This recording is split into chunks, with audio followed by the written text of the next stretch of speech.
trending topics at videos, sure na meron dito niyan. Stay on track with Radyo Pilipinas on Viber. Pick up real news, catch the latest and biggest stories. Search Radyo Pilipinas on Viber and hop in to our community. Time to celebrate kulturang Pinoy. Tradisyon, musika, sining, literatura at iba pa. Anything and everything fun and Filipino. Ito ang Pinoy Kultura. Iba ang musikang Pilipino or more popularly known as OPM. May OPM na makabago. May OPM na makaluma. Sandal mo sana ang ulo mo sa May OPM na rock.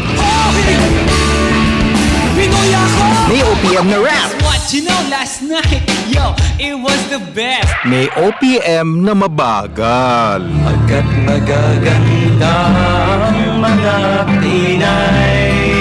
May OPM na mabilis. May OPM na Tagalog. Ang himig natin. May OPM na English.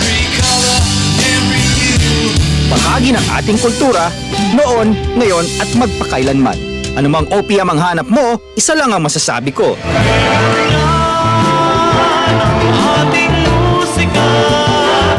Yan ang Pinoy Kultura because our culture is cool. Paano nga ba mag-register para magkaroon ng schedule sa Bagong Pilipinas Presidential Action Center? Narito ang mga dapat gawin. Gamit ang iyong mobile device, pumunta sa eGovPH app. Pwede itong i-download mula sa Apple App Store o sa Google Play Store. Gumawa ng account. Ilagay ang email address, valid mobile number, pagkatapos ay makakatanggap ka ng one-time code sa iyong email. Gamitin ang code sa eGov app para sa verification ng iyong account at ng mga impormasyong ibinigay. Congratulations! Meron ka ng eGovPH app account. Pwede mo na ma-access ang iba't ibang serbisyo ng gobyerno kabilang ang mga serbisyo sa Bagong Pilipinas Presidential Action Center. May dalawang mukha ang gutom na matagal nang kinahaharap ng bansa. Ang gutom ng magsasakang buong araw nagtatanim pero kapos pa rin ang kita. Ang gutom ng pamilyang walang maihain. Ang ugat ng problema, maraming dinadaan ng mga middlemen ang mga ani. Nagmamahal ang pagkain pero lumiliit ang kita ng mga magsasaka habang nahihirapang makabili ang mga pamilya. Ito ang binago ni Pangulong Ferdinand Marcos Jr. Ang presidente natin napakalinaw ng instruction sa amin noon, huwag kami bibili sa mga malalaking kumpanya. Unahin ang mga farmers co-op. Lahat ng mga benepisyaryo ng walang gutom, sa farmers co-op rin tayo humahango. So sir, yung farm niya, doon na kami bumibili. Noong nakaraang linggo, dinayo ng Pangulo ang South Cotabato. Kanyang ininspeksyon ang pagsasanib puwersa ng Department of Agriculture at Department of Social Welfare and Development para tiyaking mula bukid ay diretso na ang ani sa DSWD. Na-conceptualize ng ating Pangulo, mabawasan yung layers, lumaki ang kita for both the farmers and mas baba din ang gastos for the consumers. Pinakinggan din ng Pangulo ang mga pamilya. Ngayon, mas makakain na talaga kami ng 3 beses sa isang araw. Kanin na. May ulam na sir, may protein na tayo eh. Ganito, hindi na kayo nag-aalala. Lalo na kayo, ang dami ninyong pinapakain. Para sa Pangulo, ang food security ay hindi lang programa, kundi pangako na ang tulong ay pangmatagalan. Ang tawag namin, hindi na farm to market. Ang tawag namin dito, farm to table. Dahil tuloy-tuloy, mula sa mga farmer, dire-diretso na sa kanilang hapagkainan. Sa buong bansa, tuloy-tuloy ang trabaho. Isa-isang inaayos ang mga bagay na magpapagaan sa buhay ng mga Pilipino, tulad ng sama-samang pagkilos ng pamahalaan para sa siguradong pagkain sa bawat hapagkainan. Ito ang Presidential Broadcast Service. Radyo Pilipinas. Radyo Publiko Ng Bagong Pilipinas para sa Bagong Pilipino. Naghahatid ng mahahalagang balita at impormasyon na guugnay ng pamahalaan sa sambayanan. Tulay sa himpapawid ng serbisyo publiko. Radyo Pilipinas. Radyo Publiko. Ang boses ng Pangulo. Sa Mega Manila 738. Radyo Pilipinas. Radyo Publiko.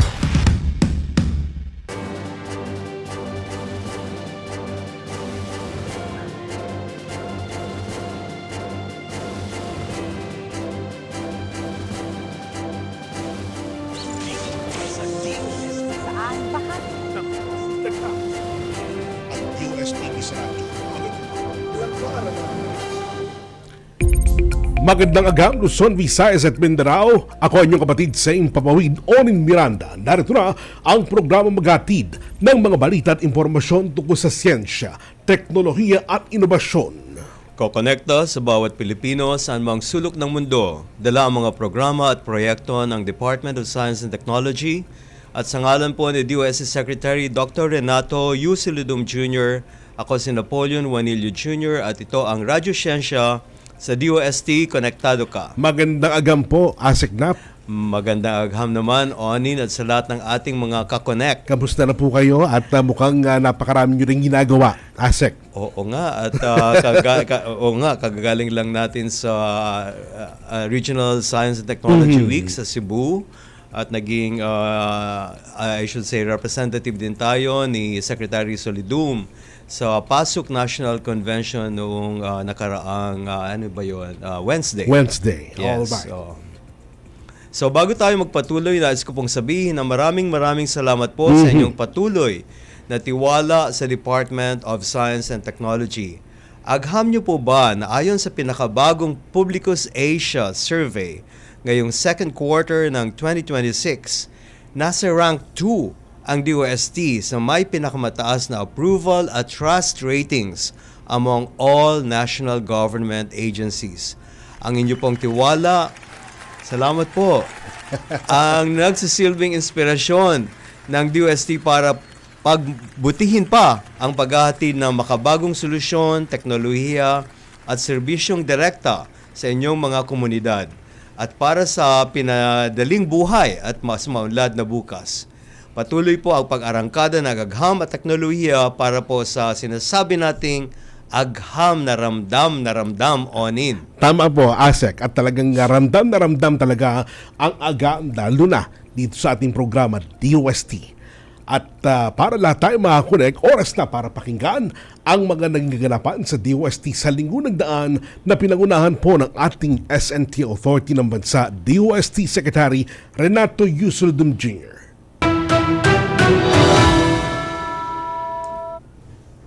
Noong Sabado po ay nagtungo po ang ating kalihim na si Secretary Solidum sa General Santos City upang pangunahan ang pag-turnover ng relief commodities kagaya ng ceramic water filters, iron fortified rice at ready-to-eat chicken arroz caldo na didevelop ng DOST Industrial Technology Development Institute o DOST ITDI at DOST Food and Nutrition Research Institute or DOST FNRI sa Office of Civil Defense Region 12 para sa mga kababayan nating naapektuhan ng magnitude 7.8 Sarangani earthquake.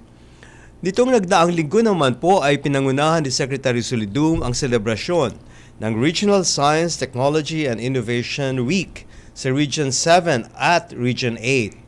Dinaluhan po ng DOST noong Miyerkules ang 2026 Philippine Association of State Universities and Colleges Annual Convention and General Assembly at tayo ay pinadala ng kalihim upang iparating ang kanyang mensahe.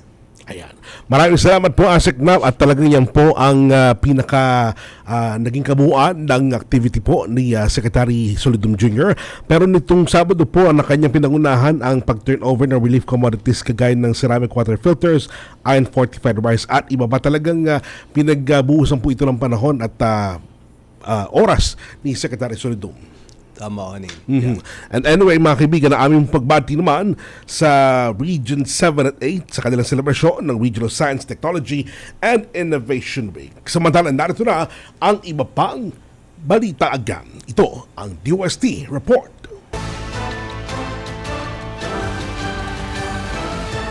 Formal na binuksan sa Tacloban City ang Eastern Visayas Regional Science, Technology and Innovation Week o RSTW Eastern Visayas kung saan ibinira ng DOST ang mga makabagong teknolohiya laban sa mga kalamidad at krisis. Dito layunin bigyang buhay ng pamahalaan ang agham na ramdam para sa kaligtasan at kabuhayan ng ating mga kababayan. Para sa kabuuang detalye may DOST Report si Mark Halili.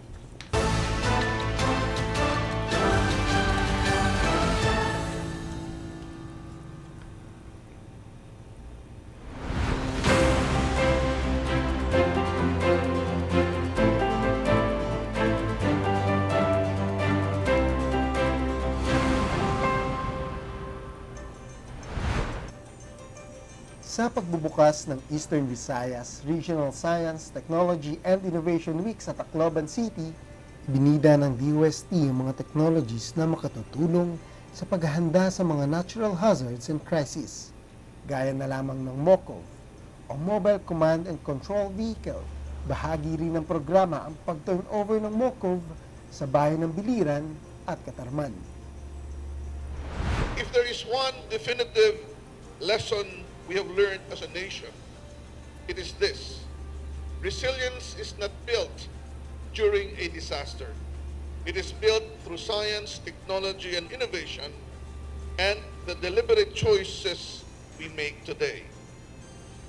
This is the very reason we gather for the 2026 Regional Science, Technology, and Innovation Week under the theme Siyensya, Teknolohiya at Inobasyon, Kabalikat sa Matatag, Maginhawa at Panatag na Kinabukasan.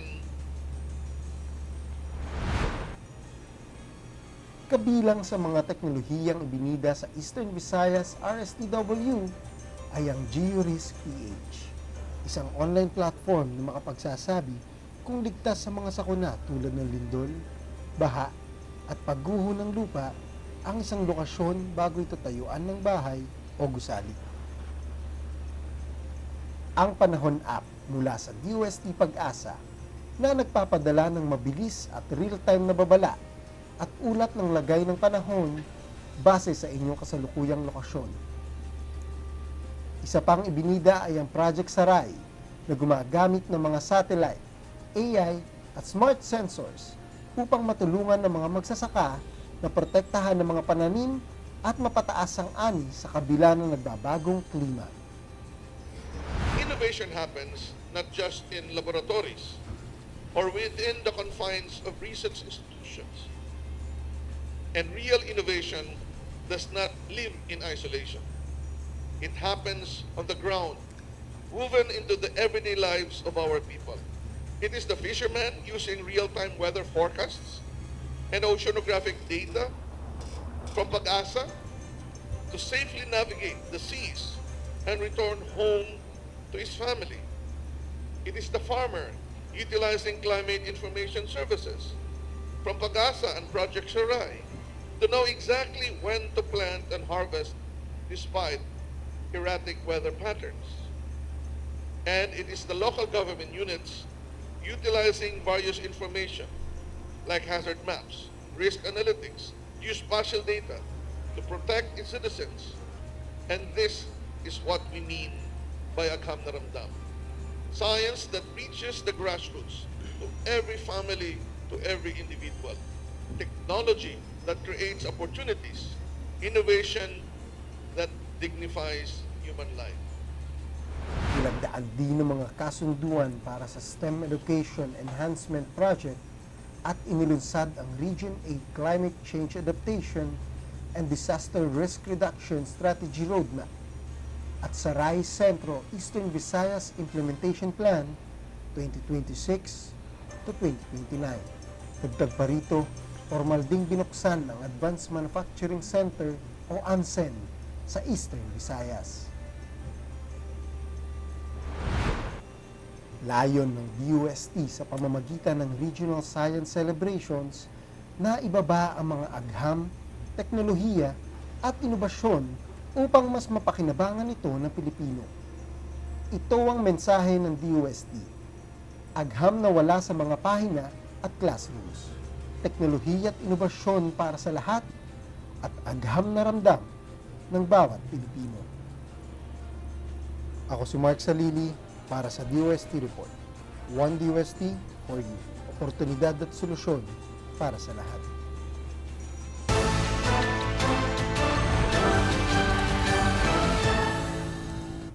Opisyal nang nagsimula ang 2026 Regional Science, Technology and Innovation Week or RSTW 2026 na ginanap sa Waterfront Cebu City Hotel. Dito nagtipon ang mga government leaders, researchers, MSMEs at mga estudyante mula sa buong Central Visayas para sa isang layunin. Yan ay para ipakita kung paano nga ba makakatulong ang science at innovation sa pagreresolba ng ating mga pang-araw-araw na problema, pagpapalakas ng lokal na negosyo at paglikha ng mas magandang oportunidad para sa komunidad. Para sa buong detalye, narito ang DOST report ni Carl Jerome Del Mundo.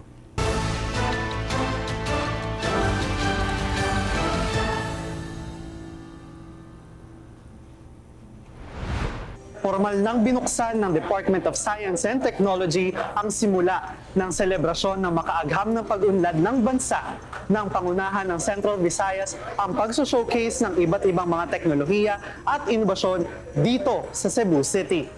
Itinuturing na simula ang Regional Science, Technology and Innovation Week ng Central Visayas sa taunang selebrasyon ng mga likhang Pinoy na nagpo-focus sa inklusibong pag-unlad gamit ang agham, teknolohiya at inobasyon. Gamit ang mga ito, binigyang diin ni DOST Secretary Renato U. Solidum Jr. na ipinakikita ng RSTW ng Central Visayas ang kakayanang bumuo ng teknolohiya para sa ating resources, industries at kapakanan ng tao. But at the same time, we must create the conditions for future generations to inherit a country that produces more of its own technologies, manages resources wisely, builds competitive industries, and protects people from avoidable risk. Bukod pa rito, ipinapamalas din umano ng Central Visayas na parte ng pagiging future-ready ng bansa ang mga teknolohiyang tampok sa RSCW ng rehiyon. Researchers willing to respond, institutions willing to collaborate, and local governments willing to use evidence, and young people ready to create. Kabilang sa mga ito ang isang agri-supply chain platform na Arc of Agriculture o ARCA. Sa ilalim ng Community Empowerment through Science and Technology program ng DOST, tinutulay nito ang mga farmer community sa mga consumers, food processors, exporters at merkado. By the way, I'm Neil Clyde. I'm one of the co-founders of ARCA. So ARCA is an agri-tech platform that connects farmers, directly and consumers by providing an ecosystem of solutions that enables farming communities while creating sustainable livelihood. Yes, it provides livelihood and efficiency to our land. Using the technology and market-driven approach, our farmers and our land are more productive, and it creates wealth in our country, and it's part of a nation-building blueprint for our economy. So, by the way, ARCA it stands for Arc of Noah, but here is Arc of Agriculture. Kasama rin nito ang mga inobasyon ng iba't ibang institusyon dito sa Central Visayas, gaya ng AI Development ng Cebu Institute of Technology University at ICT Solutions on Infrastructure ng CVSNet. Mayroon ding iba pang mga interactive exhibits na hatid ng iba-ibang ahensya ng DOST. Isa pa lamang ang RSCW Central Visayas sa mga selebrasyon ng Science, Technology and Innovation Week ngayong taon. Kaya abangan ng iba pa sa bawat rehiyon ng bansa sa mga susunod na linggo. Mula dito sa Cebu City, ako si Carl Jerome Del Mundo para sa DOST Report. One DOST for you, solutions and opportunities for all.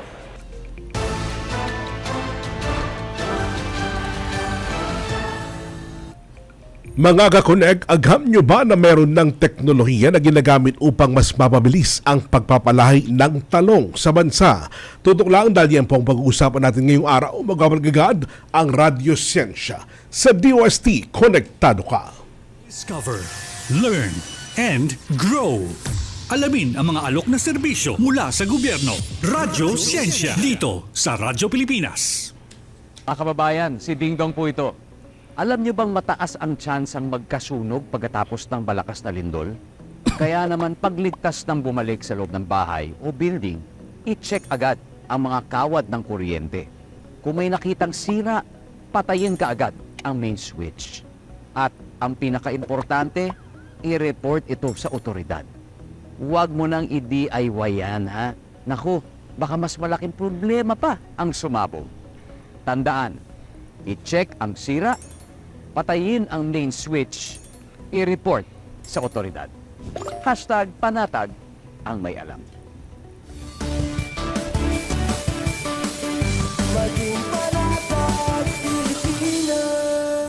Radyo Radyo Siyensya sa DOST.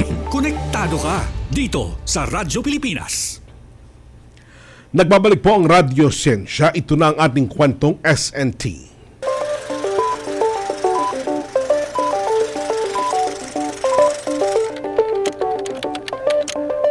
Mga kakunek, agam nyo ba na mula sa peste hanggang sa mabago-bagong panahon ang paborito nating talong ay dumadaan rin sa mahirap na sitwasyon. Pero ngayon, sagot na yan ng siyensya gamit ang AI at high-tech biotechnology. Tama yan, Onin. At para himayin ang proyektong magpapabilis sa pagde-develop ng matitibay na variety ng talong, kasama natin ang project leader mula sa DOST Picard na si Mr. John Albert M. Caraan. Magandang agham, Albert, at welcome sa Radyo Siyensya. Magandang agham po, Yusek, Sir Ronin.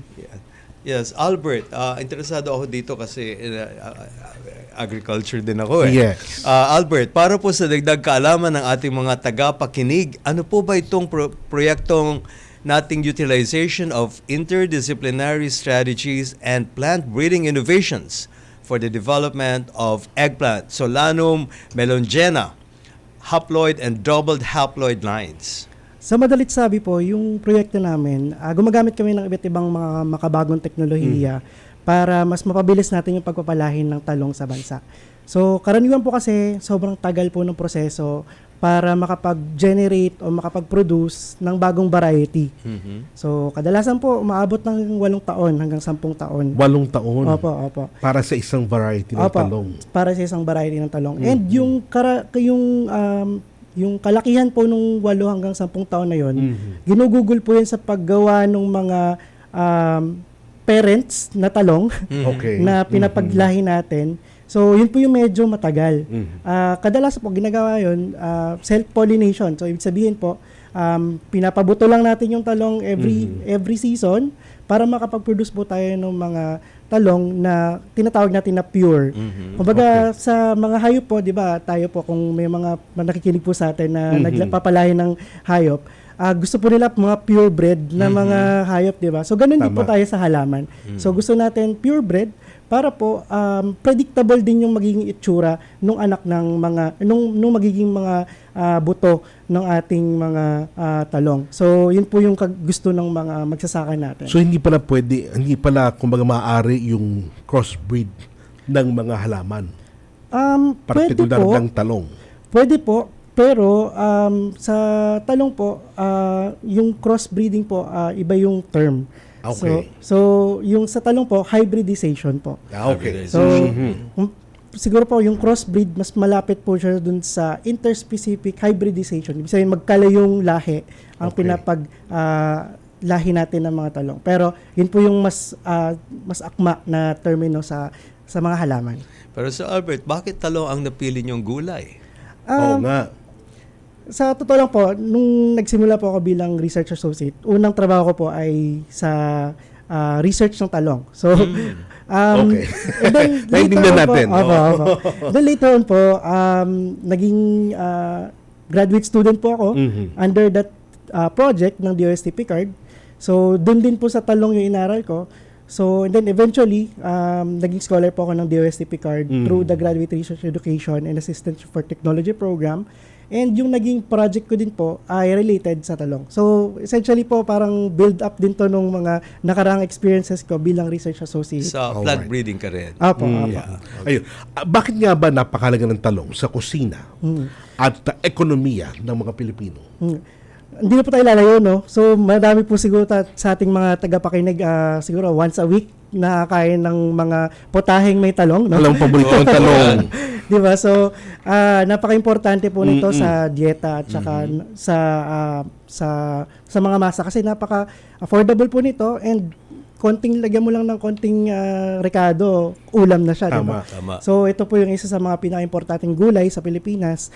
At ito po ay isang multi-billion industry. Talaga ba? Opo. Ang talong? Opo, sobrang mahalaga po ito sa industriya ng pagsasaka ng Pilipinas. So, ito po yung isa sa mga pinaka-importanteng gulay natin sa bansa. Alright.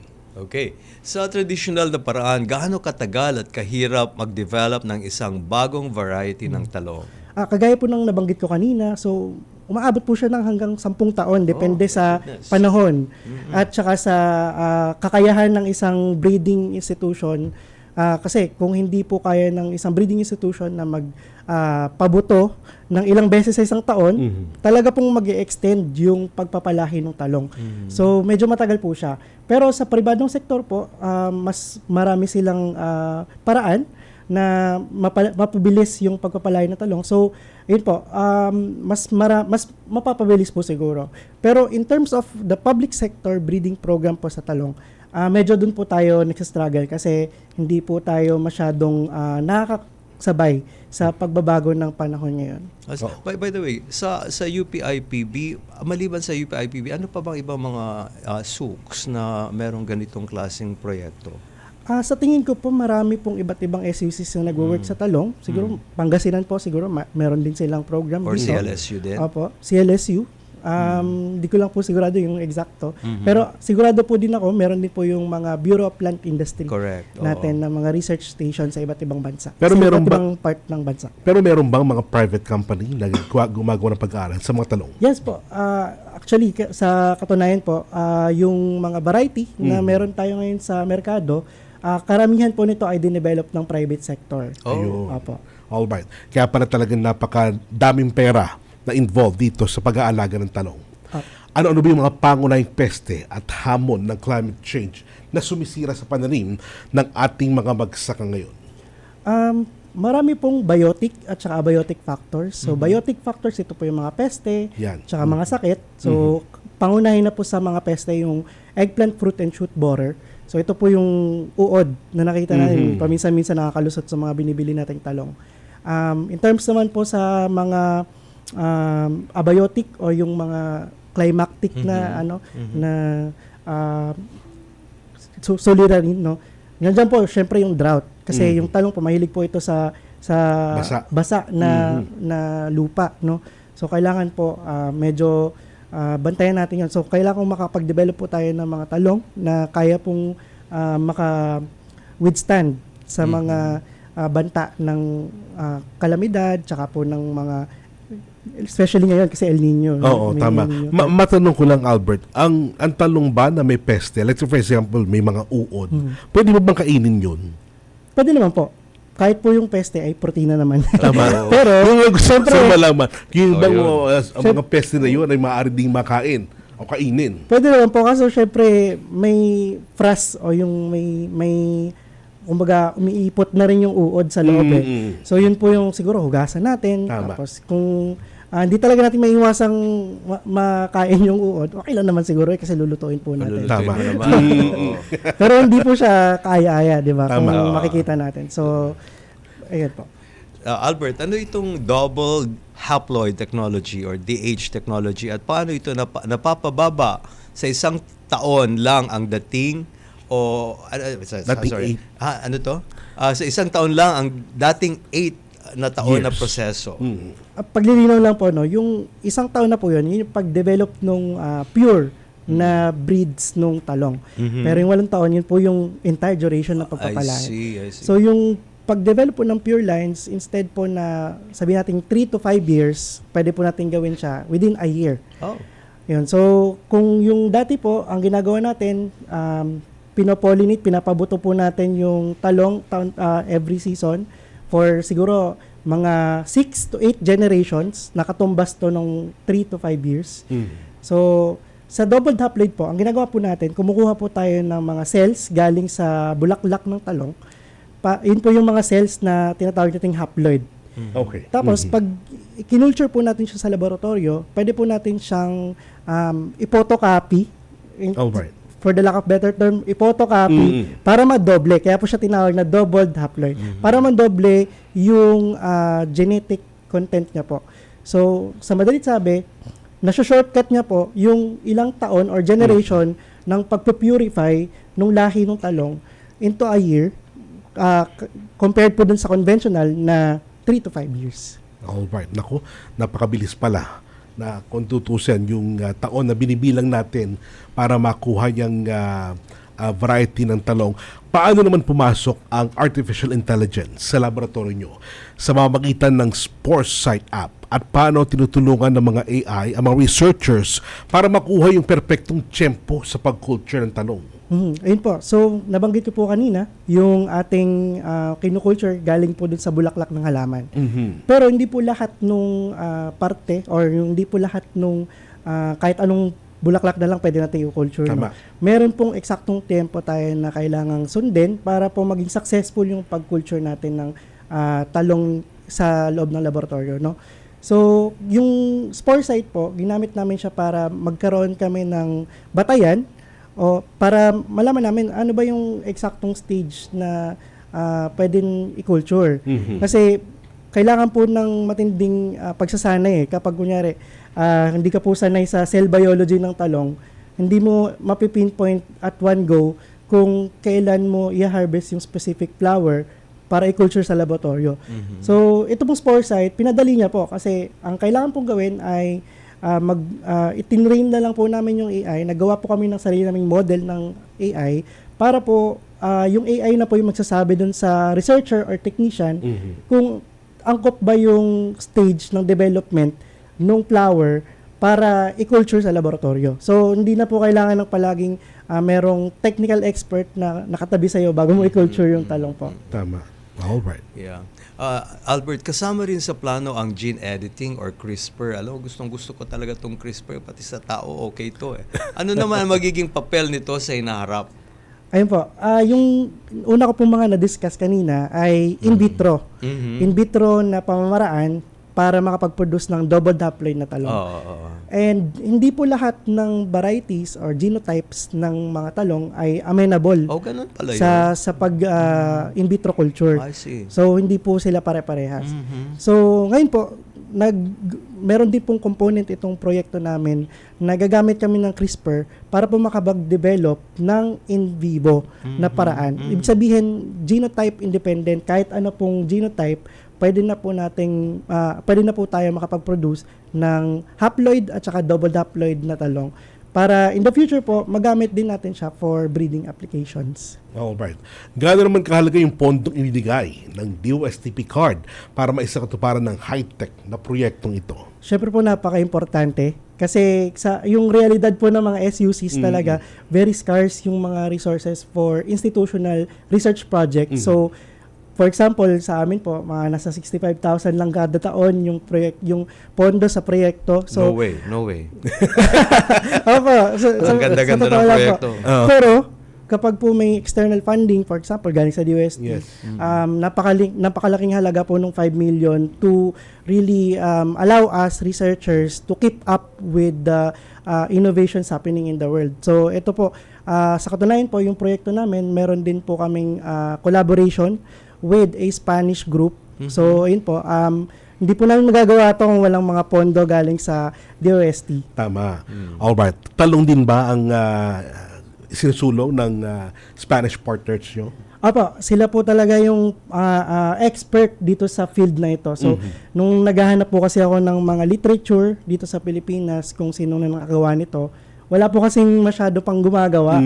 So, naghanap po tayo ng literature abroad. Then nakita po natin na ito pala yung mga nag-pioneer nito. So tinry lang po nating i-contact and then luckily we were entertained and with the support of DOST Picard, we were sent to Universidad Politécnica de Valencia para po magsanay pa po doon sa isang maiksing pagsasanay po para mas makadao pang palad namin yung mga researchers na talagang gumagawa po nito doon sa SPIN. Hanggang kailan matatapos itong inyong pag-aaral nito para sa talong?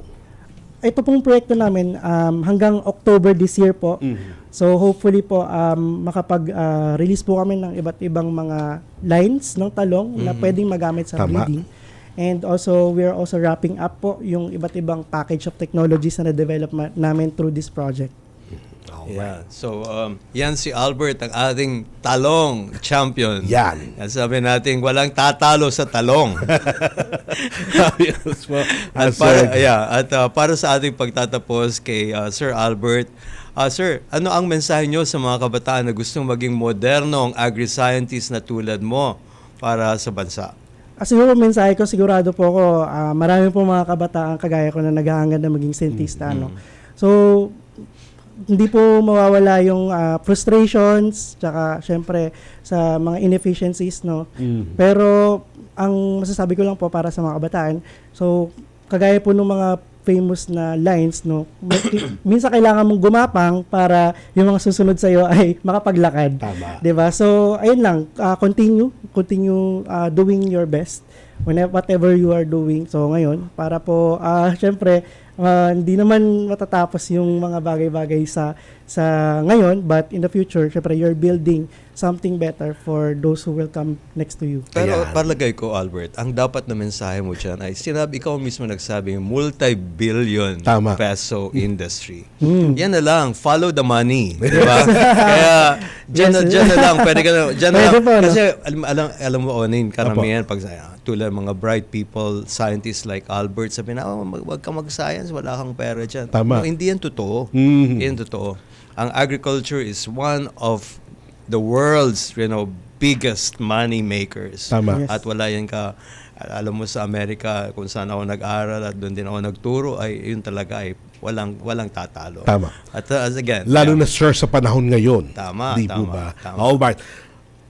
Albert, baka meron ka pang gustong batiin at pasalamatan? Hello dun sa mga kapatid ko po, kay Ate Joanne, mag-birthday siya next week, nasa Qatar.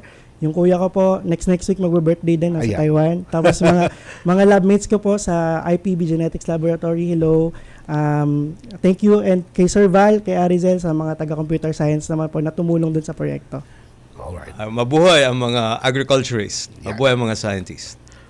Maraming salamat, John Albert Caraan, Project Leader mula po sa DOST Picard. Mga kakunek, tutok lang magbabalik agad ang Radyo Siyensya. Sa DOST, konektado ka. Radyo Siyensya sa DOST. Konektado ka dito sa Radyo Pilipinas. 10 taon matapos ang makasaysayang arbitral ruling, nananatiling matatag ang paninindigan ng Pilipinas sa pagtatanggol sa karapatan nito sa West Philippine Sea. Ito ang malinaw na mensahe ni Pangulong Ferdinand R. Marcos Jr. sa paggunita ng ika-10 anibersaryo ng makasaysayang tagumpay ng Pilipinas laban sa pag-aangkin ng China sa West Philippine Sea. Matatandaan na noong July 12, 2016, pinaboran ng Permanent Court of Arbitration sa The Hague ang Pilipinas sa isinampang kaso nito laban sa China dahil sa pag-aangkin nito sa mga bahagi ng karagatan na sakop ng acting teritoryo. Sa naging desisyon ng Arbitral Tribunal, nakasaad na walang legal na batayan ang 9-dash line claim ng China sa malaking bahagi ng South China Sea. We stood before the world to assert a timeless, universal principle that disputes between nations must be resolved not through coercion, not through the threat or use of force, but through peaceful means and the rule of law. Bagamat hindi kinikilala ng China ang arbitral ruling, iginiit ng Pangulo na mananatiling matatag ang Pilipinas sa pagsusulong ng karapatan nito sa diplomatikong paraan at alinsunod sa international law. For the rule of law is a great equalizer of all nations.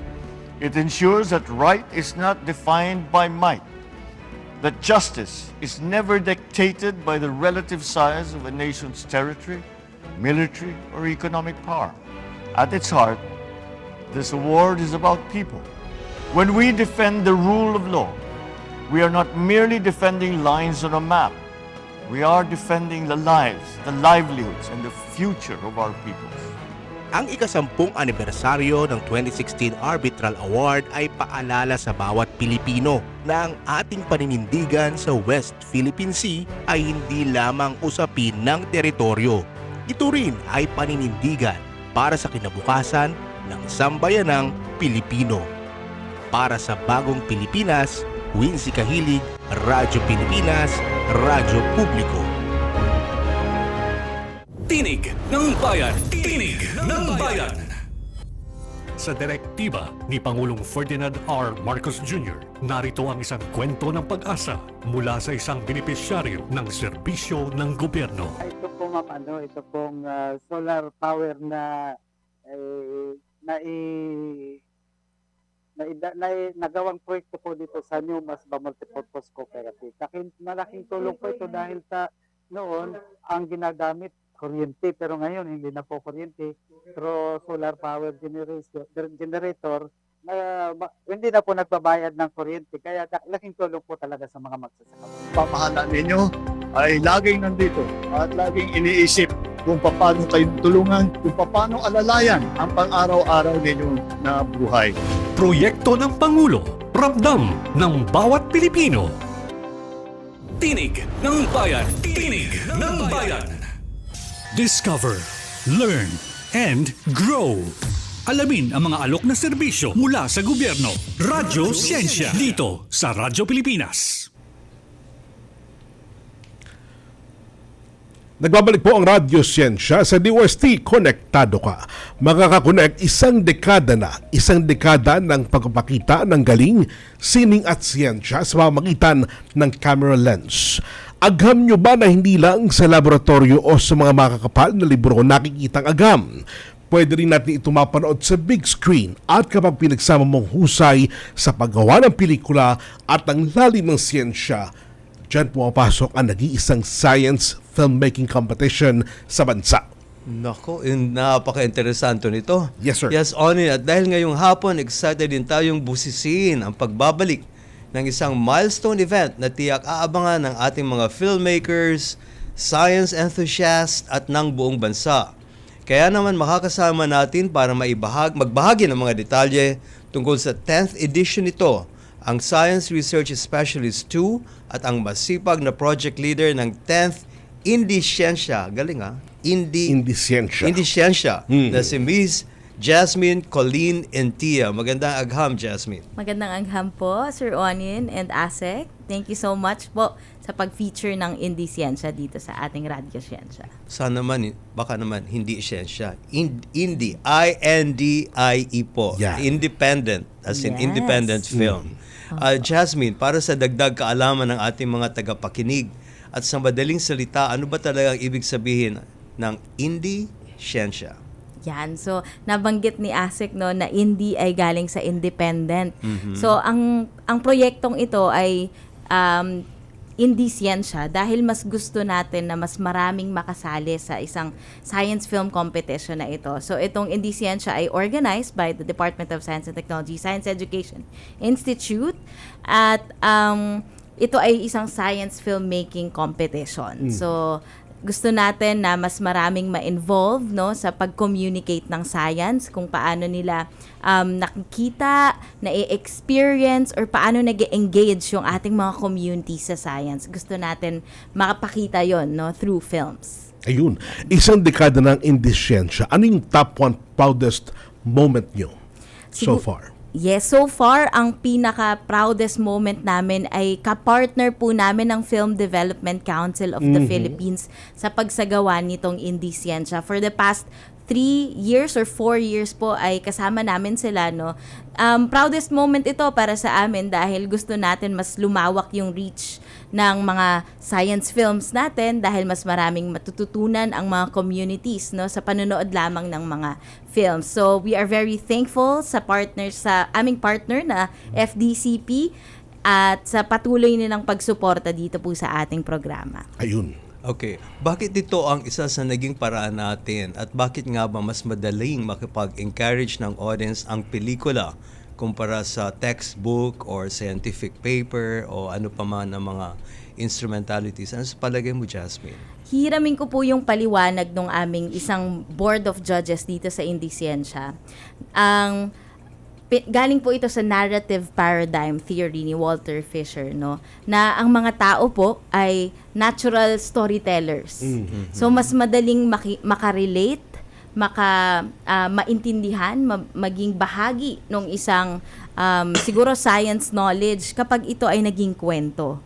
So mas magiging effective yung atin pong mga science kung naiintindihan, nalalaman at nagagamit po ito ng atin pong mga communities, no? All right. Ngayong 10th edition, ang tema nyo ay Science Without Borders, Solutions and Opportunities for All. Bakit ito ang napili nyo para sa milestone year na ito? sa 10 taon po ng Indisiyensya, ang pinaka-heart or center po naman talaga ng paggawa ng science films ay ang mga tao. No, we want to communicate science to them para mas maintindihan nila ito, paano ito nag-e-exist sa kanilang mga communities, at paano sila pwede ring matulungan nitong ng science, no? So for the 10th year, ito ang highlight po natin, mas ine-explore natin yung relationship ng science at ng society. So through Science Without Borders, Solutions and Opportunities for All, ang heart nito ay ang mga tao, kung paano sila nag-engage sa science at kung paano nila maaring ginagamit ito or paano nabubuo din, no, yung mga solutions from the ground, no, sa pakikipag-usap, sa sa research, no, na ginagawa po ng ating mga scientists, paano nagiging central yung mga tao doon sa kanila pong solutions. Katulad nung pinag-usapan natin kanina with Sir Albert, no, about sa talong. Tama. No, na itong solution po nila ay nagagamit ng kanilang community. So in mind si Sir Albert kanina, bago niya gawin yung solution, ay nandun na yung mga tao. So, itong kinds of stories na to, yung mga pwede nating i-feature dito sa 10th Indisiyensya. Ayun. Sir, makasingit lang ng konti. Naalala ko lang po, merong ginawang parang isang documentary na nakita ko at nakasama ako. Pero hindi ako sumali, hindi ako kasama, hindi ako wala kalahok doon sa paggawa ng documentary na yun. Pero nakita ko lang ang paggawa. Panahon pa yun ng pandemya. At nakita ko siya, ang ginawa niyang proyekto ay trash-on. Ibig sabihin, yung basura at fashion pinagsama. At talagang sumali ito sa isang patimpalak sa DOST rin. I just forgot kung baka nga dito sa Indisiyensya yung napasama.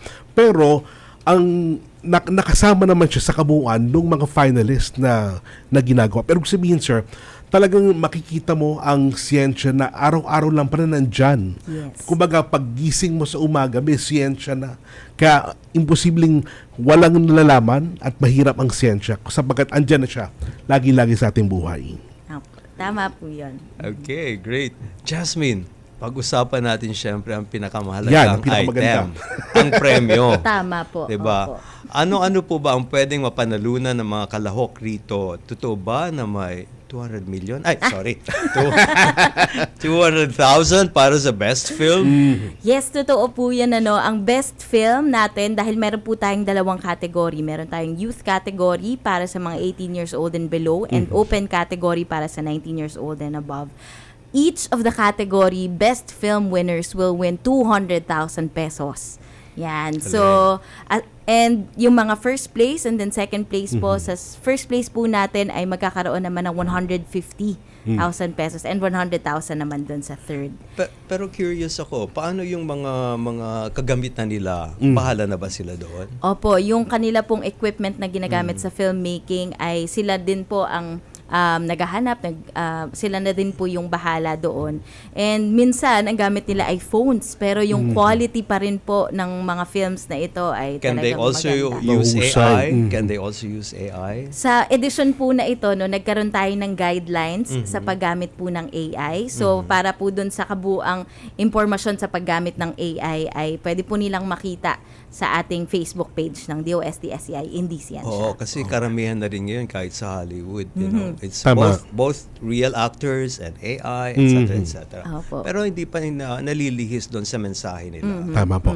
Bukod po sa pera, paano makatutulong ang DOST-SEI sa career ng mga mananalong filmmakers? So, after po ng Indisiyensya, pag manalo po sila, ine-endorse din namin po sila sa isang International Science Film Festival. And siguro sa itong Indisiyensya din ay isang platform for them to see kung ano pa yung mga careers na pwede po nilang i-pursue, no, pagdating po sa STEM. Kapag sa research nila for their film, nakamit sila ng isang microbiologist at naging interesado sila sa field na yon, ay yun po yung provide ng Indisensya. Kung naging interesado sila, meron po tayong mga career guidebook, no, sa DOST SEI. We have a career guidance book para po pwede nilang malaman, and then eventually they might be a DOST scholar kapag po i-pursue nila yung pagiging scientist, no. Mag-uusap tayo dyan mamaya, Jasmine. Gusto ko mag-audition. At para sa mga humahabol, kailan nga uli ang hard deadline ng submission ng entries at saan pwedeng ipadala ang mga entries at saan pwedeng basahin ang full mechanics? Okay, so ano po, no, malapit na yung ating deadline sa July 31. July 31, 2026 po ang ating deadline for submission of films. Pero meron pang mga konting panahon para mag-ideate at mag-shoot po ng kanilang mga film entries. At yung mechanics po natin ay makikita rin po sa ating DOST SEI Facebook page. So punta lamang po sila doon, bumisita, at nandun din yung mga other explanation natin tungkol sa tema natin ngayong 10th Indisensya. Maisingit ko lamang, Jasmine, kasama nyo rito ang FDCP at ang OneFlix, tama di ba? Opo. Mapapanood ba ng buong bansa ang mga entries? Yan. So, dahil po sa tulong ng FDCP at ng kanilang Filipino channel, yung OneFlix, ay ang mga top 10, yung finalist po natin for the Indisensya, ay magkakaroon ng film screening sa mga Cinematheque centers ngayon pong October 6 to 10. October 6 to 10. Yan. So, and then after po nung 6 to 10 ay doon naman sa OneFlix. So kailangan lang nilang mag-create ng account online and then they can watch all the 10 films of the 10th Indisensya. All right. Maraming salamat, Miss Jasmine Colleen Entia, ang Science Research Specialist 2 from DOST SEI at ang Project Leader ng 10th Indisensya. Maraming salamat, Jasmine. At baka may gusto ka pang batiin at pasalamatan, nasa iyo ang pagkakataon. Salamat po sa lahat na ng mga sumuporta sa ating programa po na ito na Indisensya. Salamat din po sa ating partner, of course, ang FDCP. And inanyayahan ko po ulit ang bawat isa. Open itong Indisensya para po lahat ng ating mga kababayan ay communicate ng science. So, sali na po tayo sa 10th Indisensya. Maraming salamat, Jasmine. Hanggang sa susunod na pagkakataon. Samantala mga kunek, oras na para ating alamin kung ano pa ba ang makaganapan ng Department of Science and Technology na pangungunahan po ng ating kalihim DOST Secretary Renato Yusludum Jr. sa mga susunod na araw. Sa susunod na linggo po ay gaganapin ang Regional Science, Technology and Innovation Week or RCW ng Region 10 sa Camiguin. Inaanyayahan po natin ang ating mga kababayan natin dyan na makilahok sa nasabing selebrasyon.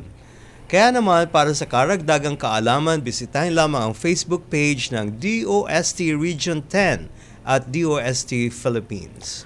Maraming salamat po, DOST Secretary Renato Yusludum Jr. Mga kakunak, yan po ang naging kabuuan ng ating pong programa. Muli niyo po kami samahan sa susunod na Biyernes, alas 3 hanggang alas 4 ng hapon dito sa Radyo Pilipinas. Sabay hindi makapanood sa TV Plus Channel 3 at the For the Box Channels 45 to 49. Pansamantala nyo rin po kami mapakinggan sa 104.3 FM. Mapanood nyo kami live streaming sa Radyo Pilipinas at DOST TV social media pages. Muli po, ako inyong kapatid sa Imbaboyd, Oning Miranda. At mula sa Department of Science and Technology para sa Agham na Ramdam at sa ngalan po ni DOST Secretary Dr. Renato Yusludum Jr., ako si Napoleon K. Juanillo Jr., patuloy na maghahatid ng kaalaman at serbisyo para sa bawat Pilipino. Ito ang Radyo Siyensya. Sa DOST, konektado ka. One DOST for you. Delivering science for the people, solutions and opportunities for all.